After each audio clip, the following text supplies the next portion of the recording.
अस्सलाम वालेकुम sir. Sir ये बताइएगा कि आपका सबसे पहले नाम क्या है और आपका ऑप्शनल क्या था? सर मेरा नाम हमजा खुर्शीद है और मेरे ऑप्शनल्स थे पॉलिटिकल साइंस और एंथ्रोपोलॉजी, जेंडर स्टडीज़, क्रिमिनोलॉजी और यूएस हिस्ट्री।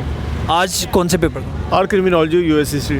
ठीक है, तो मैंने कुछ स्टूडेंट्स के व्यूज़ जाने हैं, तो मुझे लगता है थोड़ा सा डिफ़िकल्ट पेपर था आज।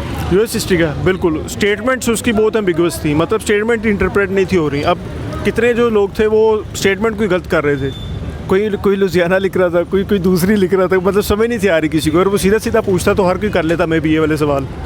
अच्छा सर, आपने कुछ शिफ्ट देखा है एफपीएससी की अप्रोच में? सर एनालिटिकल व्यू पॉइंट तो ठीक बात है, लेकिन मेरे हिसाब से इशू ये है कि मेरे पॉलिटिकल साइंस का पेपर है, जैसे उसके अंदर अगर आप आईआर के तीन सवाल दे देंगे, 4 सवाल दे देंगे 7 के अंदर से, तो फिर फ़ायदा क्या उसका? फिर तो आप आईआर का दे रहे हैं। हाँ, अगर आप आईआर का सवाल अच्छा दें, मतलब उसमें आप एनालिसिस वाला दें, आप उसमें ना सीधा सीधा सवाल दें जो कोर्स का, तो फिर ठीक है। लेकिन अगर आप उसको मतलब फ्लड कर रहे हैं दूसरे कोर्सेज के साथ, तो फिर ये भी जस्टिफाइड नहीं है स्टूडेंट्स के साथ।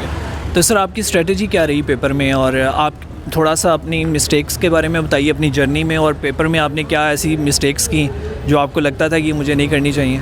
यार मिस्टेक्स यही होती हैं आपकी, छोटी छोटी होती हैं मेरे ख्याल से। अब आपकी रूटीन ही बड़ी मैटर करती है। एक बंदा 10 मिनट लेट जा रहा है वहाँ पे, और आप 20 मिनट पहले जाओगे, आप मार्जिन सारी लगा लोगे, बैठ के फॉर्म फिलिंग कर लोगे, तो आप पेपर में आप 3 घंटे कर लोगे।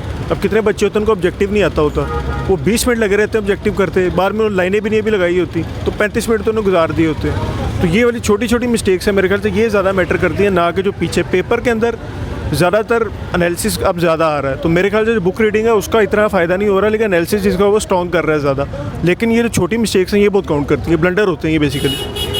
तो सर ये एनालिसिस कैसे डेवलप किया जाए, एनालिटिकल एबिलिटीज़ कैसे इंप्रूव की जाएँ, थोड़ा सा अगर आप रिकमेंडेशन देना चाहें इस पर? सर मेरे ख्याल से मुझे लगता है कि जो राइटिंग्स जो आप पढ़ते हैं ना, उसके ऊपर बहुत मैटर करता है। अगर आप किसी ऑथर है जो अच्छा है, मेरे ख्याल से वेस्टर्न ऑथर्स हैं, अगर आप उनकी बुक्स पढ़ेंगे तो मेरे ख्याल से यू विल बी बेटर। लेकिन अगर पाकिस्तानी ऑथर्स की पढ़ेंगे तो मुझे लगता है कि आप इस तरह अच्छा कर सकते हैं। इवन पाक अफेयर्स की अगर आपने बुक पढ़नी है कोई, तो आई रिकमेंड के जो गौरन लिखे किताब वो ही पढ़ें। अच्छा सर, फ्यूचर एस्पिरेंट्स के लिए आप क्या रिकमेंड करेंगे कि ऑप्शनल को कैसे तैयार करें, खासतौर पे यूएस हिस्ट्री और क्रिमिनोलॉजी वगैरह? यार क्रिमिनोलॉजी की गेम थोड़ी अलग है बाकी ऑप्शंस के, मतलब उसके अंदर ये होता है कि उसके अंदर सेक्शंस उन्होंने बेसिकली 4 दिए हुए हैं। तो आपको एक तो ये भी होता है आपको कि यहाँ से सवाल नहीं आना दूसरे में, लेकिन क्रिमिनोलॉजी का ये भी एडवांटेज हो जाता है कि आपको ये भी फिर पता होता है कि इस सेक्शन में से सवाल आने हैं, 2 सवाल तो आएंगे ना। बाकियों में ये होता है कि एक तक जगह से वो 3 सवाल दे दे। अब जेंडर स्टडीज़ का कल का पेपर आप देख लें, छोटा सा सवाल है, कोई आप नोट्स ले लें, कोई भी टीचर आपको पढ़ाए एकेडमी, वो ऑटोनॉमी वर्सेस वो जो दूसरी डिबेट है जो इंटीग्रेशन की, कितना वो लेक्चर देता है, उस पर 35 मिनट का लेक्चर देता है। लेकिन इंटरडिसिप्लिनरी पे कोई नहीं पढ़ाता, लेकिन उससे कल 2 सवाल वहाँ से दे दिए। क्रिमिनोलॉजी का कम से कम ये एडवांटेज है कि एक सेक्शन से सवाल आ रहे हैं आपको। अच्छा सर, एंड पे आप ये बताइए कि आप इस दफ़ा इंटरव्यू तक जा रहे हैं? यार ये तो अल्लाह को ही पता है, मैंने तो अपनी एफर्ट की है। पिछली दफ़ा वाली जो थोड़ी सी मिस्टेक थी वो मैंने इस दफ़ा, मुझे लगता है मैं डिफेक्ट वो ठीक किया। पिछली दफ़ा मेरे से पेपर नहीं, मुझे लगता है कि पाक अफेयर्स का पेपर था पिछली दफ़ा, इस्लामियत का पेपर था, करंट अफेयर्स का पेपर था। हालांकि मेरे मार्क्स उतने ही आ रहे थे, बल्कि ज़्यादा आ रहे थे किन लोगों से, लेकिन मेरे से कंप्लीट नहीं थे हुए। तो इस दफ़ा कम से कम मुझे लगता है कि इस दफ़ा मैंने पेपर को कंप्लीट किए हैं, ऐसे मेरा बेहतर हुआ है। प्रेसी का पेपर अच्छा हुआ, इवन तो प्रेसी पास थी, लेकिन इस दफ़ा मैं ज़्यादा कॉन्फिडेंट हूँ। यही सबसे मुश्किल पेपर होते हैं। अच्छा ये बताइए आपने टाइम कैसे मैनेज किया? ये हमेशा से प्रॉब्लम रहती है। सर टाइम मैनेजमेंट का मेरा तो यही है कि जो आपके एमसीक्यूज़ हैं वो पहले 10 मिनट में करें मेरे हिसाब से। अगर आपको आते हैं, नहीं आते, आप 10 मिनट में करें। अगर आप 20 मिनट भी बैठे, वहाँ पे कोई दिखाता तो खुदा कोई नहीं है, इंचार्ज वहाँ पे बैठे होते हैं, ठीक है। उनका चीटिंग वैसे करनी भी नहीं चाहिए, चीटिंग करनी भी नहीं चाहिए, लेकिन जो करना भी चाहिए, पहले 10 मिनट तो बहुत एक्टिव होते हैं ना, वो सारे वो अटेंडेंस ले रहे होते हैं, इस तरह कर रहे होते हैं, तो कोई फ़ायदा नहीं होता। पहले 10 मिनट आप करें, लाइनें आके पहले लगा लें वहाँ पे, तो आपके पास अच्छा वाला टाइम होता है। पहले सवाल पे 50 मिनट लगा लें, अगले पे 40 मिनट के कंस्टेंट लगा लें। इवन दो अगर आपके पास एंड पे 30 या 35 मिनट भी हैं, तो मेरे ख्याल से आखिरी सवाल हो जाता है, क्योंकि आपका टेम्पो बन गया होता है उस टाइम पर। ठीक है, बहुत शुक्रिया सर। बहुत शुक्रिया सर। अस्सलाम वालेकुम सर। जी वालेकुम अस्सलाम। सर आपका नाम? सैयद अब्बास रज़ा नकवी। सर आज का आपका ऑप्शनल क्या था? जेंडर स्टडीज़ था जो ऑप्शनल एक, और एक सोशियोलॉजी था।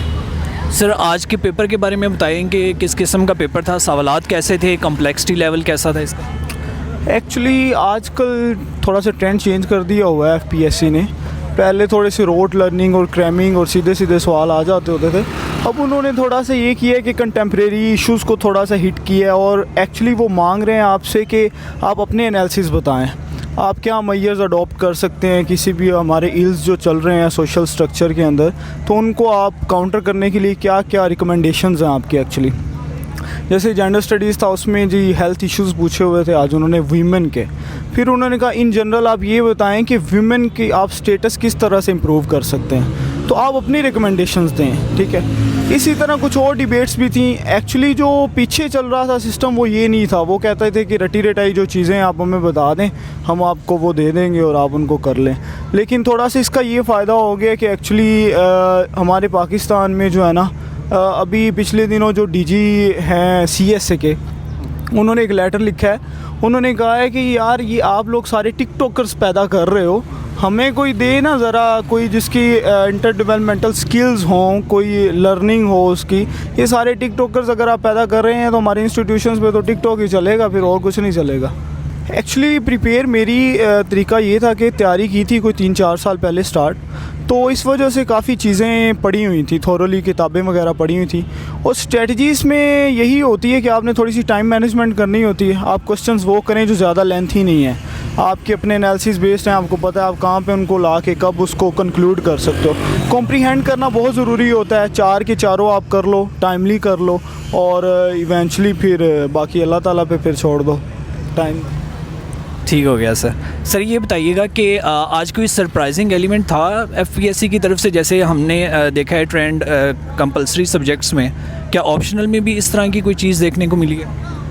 एज सच एक्चुअली ये होता है कि सरप्राइजिंग उनके लिए थोड़ा सा होता है जिनको थोड़ा सा उन्होंने ट्रेडिशनल अप्रोच कह लें अपनाई हुई हो।